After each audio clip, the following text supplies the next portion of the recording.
बिस्मिल्लाहिर्रहमानिर्रहीम। Going to start with examination of oculomotor, trochlear and abducens nerves.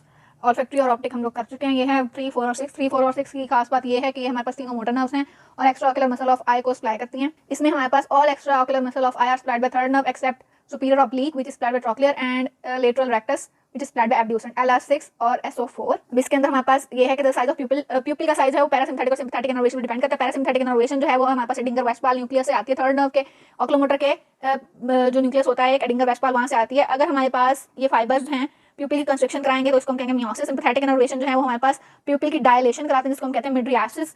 और fibres जो है वो हमारे पास हाइपोथैलेमस से आते हैं। ये पाथवे जो है हाइपोथैलेमस जो है वहां से ciliospinal centre of spinal cord C8, T1 और T2 के अंदर जाते हैं, वहां पे साइनैप्स करते हैं और फिर वहां सेकंड ऑर्डर न्यूरॉन्स जो हैं वो anterior ramus of thoracic trunk के अंदर एंटर होते हैं। सुपीरियर सर्वाइकल गैंग्लियन से थर्ड ऑर्डर न्यूरॉन जो है वो ट्रैवल करते हैं इंटरनल कैरोटिड आर्टरी के साथ आई की तरफ। इसके अलावा हमारे पास जो है प्यूपिलरी लाइट रिफ्लेक्स जो है वो डिपेंडेंट होता है afferent limb of optic nerve पे। ऑप्टिक नर्व के अंदर जो है वो फाइबर्स होते हैं एडिंगर वेस्टफाल न्यूक्लियस की तरफ जो जाते हैं और ऑप्टिक नर्व से ऑप्टिक कैल्मा, वहां से ऑप्टिक ट्रैक्ट, वहां से जाते हैं सुपीरियर कॉलिकुलस, वहां से Edinger Westphal nucleus. एडिंगर Westphal nucleus से हमारे पास ये मिड ब्रेन के अंदर एडिंगर वेस्टफाल न्यूक्लियस लोकेटेड होता है। इफरेंट फाइबर जो है ऑक्लोमोटर नर्व से वो हमारे पास कवर्नस साइनस जो कि ब्रेन के अंदर एक साइनस होती है वेन की तरह की, उसके अंदर उसकी वॉल के अंदर से पास करते हुए हमारे पास फोर्थ और ऑफ्थैल्मिक डिवीजन ऑफ फिफ्थ और क्रेनियल 6 नर्व यानी कि 3, 4, 5 की फर्स्ट और क्रेनियल 6 ये सारी जो है lateral wall of cavernous sinus से पास करती हैं। सुपीरियर ऑर्बिटल फिशर से पास करके रीडो constrictor fibres of ciliary ganglion के अंदर टर्मिनेट करती हैं। सुपीरियर ऑब्लिक जो है फोर्थ नर्व को सप्लाई करती है, लेटरल रेक्टस जो है 6 को सप्लाई करती है और सारे मसल्स को सप्लाई करती है हमारे पास थर्ड नर्व जो है लेवेटर पैल्पेब्रस सुपीरियरिस को भी सप्लाई करती है जो कि हमारे पास क्या कराते हैं एलिवेशन ऑफ आईलिड। अब एग्जामिनेशन क्या होगी कि इसके अंदर हमने दोनों प्यूपिल का साइज को एसेस करना है। प्रोसीजर क्या है, सबसे पहले हमने पेशेंट को अपना इंट्रोडक्शन देना है, उसको प्रोसीजर एक्सप्लेन करना है, फिर पेशेंट को कहना है कि वो ऑब्जेक्ट जो कि दूर का एक ऑब्जेक्ट है वहां से अपनी आईज को वहां पे अपनी आईज फोकस करे, उसकी प्यूपिल का साइज, शेप और रेगुलरिटी वगैरह चेक करनी है और दोनों प्यूपिल को आपस में कंपेयर करना है और टॉसिस वगैरह देखने के प्यूपिल जो कंस्ट्रिक्टेड तो नहीं है एक या दोनों आंखों के। इसके अलावा हमने लाइट रिफ्लेक्स चेक करना है। लाइट रिफ्लेक्स के लिए हमें टॉर्च और एग्जामिनेशन स्टूल चाहिए। इसके लिए हमने पेशेंट को कहना है कि अपनी आई को एक डिस्टेंट पॉइंट पे फोकस कर ले, फिर हमने ब्राइट टॉर्च लाइट उसके प्यूपिल पे डालनी है जिसकी वजह से हमारे पास जो है वो कंस्ट्रक्शन होगी प्यूपिल की। इसको हम कहेंगे direct light reflex. प्यूपिल of same I constrict करेगा और इसके साथ ही हमारे पास जो है वो अपोजिट साइड का भी हमारे पास प्यूपिल जो है वो कंस्ट्रिक्ट करेगा जिसको हम कहते हैं कंसेंसुअल राइट रिफ्लेक्स और इनडायरेक्ट राइट रिफ्लेक्स।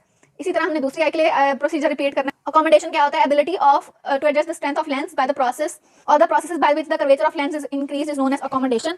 अकोमोडेशन के अंदर हमने क्या करना है कि सबसे पहले हमने पेशेंट को कहना है कि वो दूर एक ऑब्जेक्ट को फोकस कर ले, फिर उसके बाद हमने ऑब्जेक्ट जो है वो व्हाइट पेपर और फिर उस ऑब्जेक्ट को हमने जो है नजदीक लेके आना है। पेशेंट को कहना है कि अब इस पे फोकस करे और इस प्रोसेस के दौरान जो है वो हमारे पास प्यूपिल जो है वो कंस्ट्रिक्ट करेगा, इसको हम कहते हैं अकोमोडेशन रिफ्लेक्स।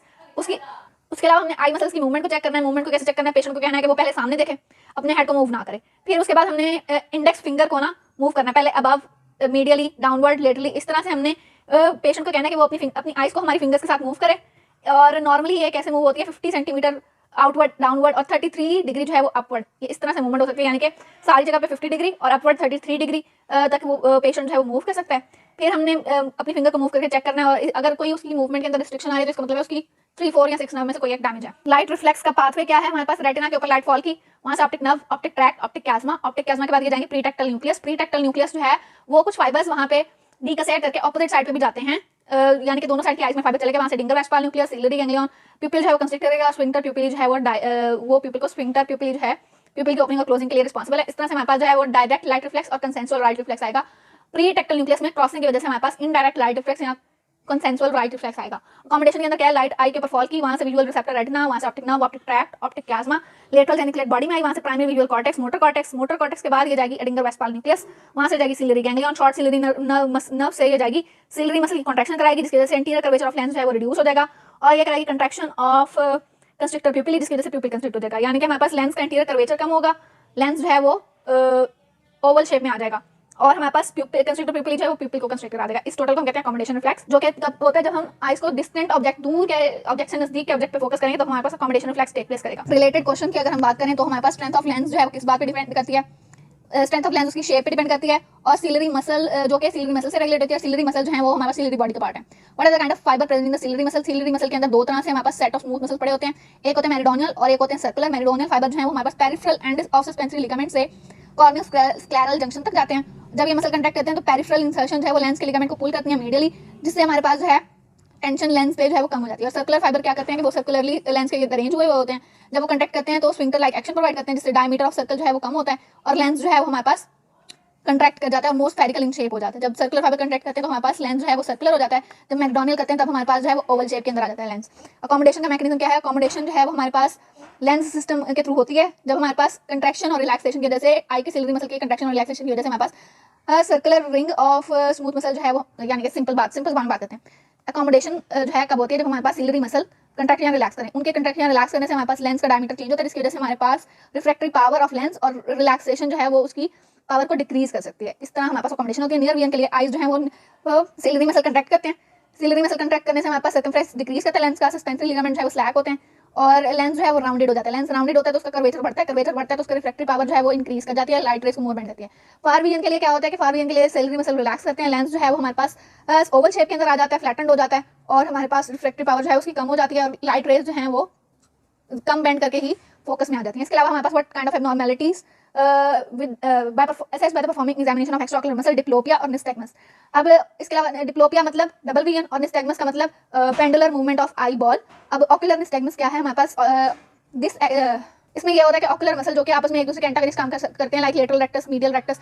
6 हमारे पास एक्स्ट्राओकुलर मसल होते हैं, इंफीरियर ऑब्लिक, सुपीरियर ऑब्लिक, उसके अलावा medial rectus, lateral rectus, superior rectus, inferior rectus. 4 recti और 2 ऑब्लिक्स। ये जो है आपस में ऑपोजिट काम करते हैं, लाइक लेटरल और मीडियल। अगर ये दोनों आपस में सही काम नहीं करेंगे तो आई की जो है वो मेंटेन नहीं रहेगी। अगर ये दोनों सही काम करेंगे आई बॉल जो है वो सेंटर में मेंटेन रहेगी। अगर ये दोनों सही काम नहीं करेंगे, एक का काम कम हो जाएगा, दूसरे का ज्यादा हो जाएगा, तो आई बॉल उस साइड पे डिफ्लेक्टेड हो जाएगी, जो साइड सही होगी इसको हम कहते हैं निस्टैग्मस। और अगर सिर्फ एक मसल जो है उसकी टोन थोड़ी सी वीक है नर्व डैमेज की वजह से, तो आई बॉल जो है वो पहले एक डायरेक्शन में जाएगी और फौरी तौर पर अपनी डायरेक्शन करेक्ट पोजीशन पे वापस आएगी, इसको हम कहते हैं nystagmus. Jerky movement of eye ball is called as nystagmus. Feature of third cranial nerve lesion मजीद क्या है?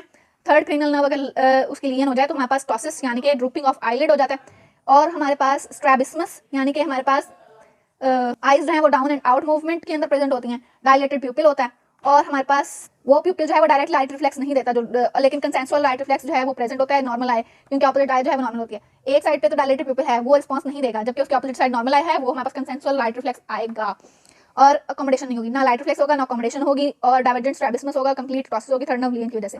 कॉजेस क्या है थर्ड नर्व क्लियन की? थर्ड नर्व क्लियन की कॉजेस हमारे पास ट्रॉमा या फिर इडियोपैथिक कॉजेस हैं और अदर कॉजेस क्या है? Diabetes mellitus, vascular lesion in the brain stem, क्योंकि इसका हमारे पास एडिंगर वेस्पाल न्यूक्लियस जो है मिड ब्रेन के अंदर लोकेटेड है। Tumours and other rarely demyelination, यानी कि ट्यूमर हो गया, कोई वेस्कुलर लियन हो गया, डायबिटीज मेलाइटस हो गई, ट्रॉमा हो गया। इसके अलावा इडियोपैथिक, ये कॉजेस है हमारे पास वेस्कुलर लियन की ऑफ थर्ड क्रेनियल नर्व। इसके बाद हमारे पास फोर्थ नर्व के क्रेनियल नर्व के हमारे पास जो है लियन की क्या फीचर्स आती हैं? फोर्थ नर्व के जो लियन है वो हमारे पास रेयर होती है, आइसोलेटेड लियन, यानी कि अकेले अगर फोर्थ नर्व डैमेज हो तो ये बहुत कम होता है। पेशेंट जो है may walk around with his head tilted away from the lesion, और वो जो है अपने ऑपोजिट शोल्डर को ना थोड़ा सा टिल्ट रखता है ताकि वो अपना बाइनोकुलर यानी कि दोनों आई फील्ड्स, उसकी एक साइड क्या है, अगर एक मसल, क्योंकि जो हमारे पास फेशियल ये क्रेनियल नंबर 4 है ये सिर्फ लेटरल रेक्टस को सप्लाई करती है। लेटरल रेक्टस का मतलब बिल्कुल कॉर्नर वाला मसल हमारे पास आई का, नोज से अवे मसल है। आई बॉल जो है वो फिर हमारे पास इस साइड पे मूव करेगी, तो हम अपने कंधे को थोड़ा सा टिल्ट करेंगे ताकि हमारे पास बाइनोकुलर ये हमारे पास आई बॉल वापस अपनी पोजीशन पे चला जाए और बाइनोकुलर फील्ड ऑफ ये हमारा नॉर्मल रहे। इसके बाद हमारे पास what are the features of sixth cranial nerve lesion? Superior oblique, sorry ये सप्लाई करती है हमारे पास सुपीरियर ऑब्लिक को, ये सप्लाई करती है लेटरल रेक्टस को। इसमें हमारे पास लेटरल मूवमेंट नहीं हो सकती, कन्वर्जेंट स्ट्रैबिस्मस होगी, यानी कि आई बॉल जो है वो मीडियली मूव किए होंगे नोज की तरफ और डिप्लोपिया आएगा। कॉजेस क्या है सिक्स्थ नर्व क्लियन की? Wernicke's and encephalopathy. इसके अलावा हमारे ये क्या है? Syndrome of ophthalmoplegia, confusion and ataxia associated with Korsakoff psychosis. Korsakoff psychosis क्यों होते हैं? हमारे पास थायमिन यानी कि विटामिन B1 की डेफिशिएंसी की वजह से हमारे पास वर्निक-कॉर्टिकोफ सिंड्रोम आता है, जिसके अंदर हमारे पास जो है सिक्स्थ नर्व जो है वो डैमेज हो सकती है और ट्रॉमा की वजह से हो सकती है। इसके अलावा मोनोन्यूराइटिस मल्टीप्लेक्स की वजह से या फिर इंट्राक्रेनियल प्रेशर जो है वो इंक्रीज कर जाए इसकी वजह से। इसके बाद हमारे पास आर्गाइल रॉबर्टसन प्यूपिल। आर्गाइल रॉबर्टसन प्यूपिल की बात करें तो ये हमारे पास क्या होता है? आर्गाइल रॉबर्टसन प्यूपिल जो है वो बायलेटरल स्मॉल प्यूपिल होते हैं, यानी कि जो हमारे पास नियर ऑब्जेक्ट को देखने के लिए ये प्यूपिल जो है वो छोटे ही रहते हैं साइज में, reduce in size on a near object accommodate, लेकिन जब इनको हम ब्राइट लाइट के साथ एक्सपोज करेंगे तो ये कंस्ट्रिक्ट नहीं करेंगे। इनको हम कहते हैं आर्गाइल रॉबर्टसन प्यूपिल, वो प्यूपिल जो दूर से नजदीक देखते हुए हमारे पास कंस्ट्रिक्ट करेंगे, लेकिन जब हम इनको ब्राइट लाइट से एक्सपोज करेंगे, ब्राइट लाइट से एक्सपोज करने पे हमारे पास प्यूपिल का साइज जो है वो डिक्रीज होता है ताकि हमारे पास लाइट कम एंटर हो, लेकिन आर्गाइल रॉबर्टसन प्यूपिल के अंदर ऐसा कुछ नहीं होगा, ब्राइट लाइट से एक्सपोजर पे ये कंस्ट्रिक्ट नहीं करेंगे।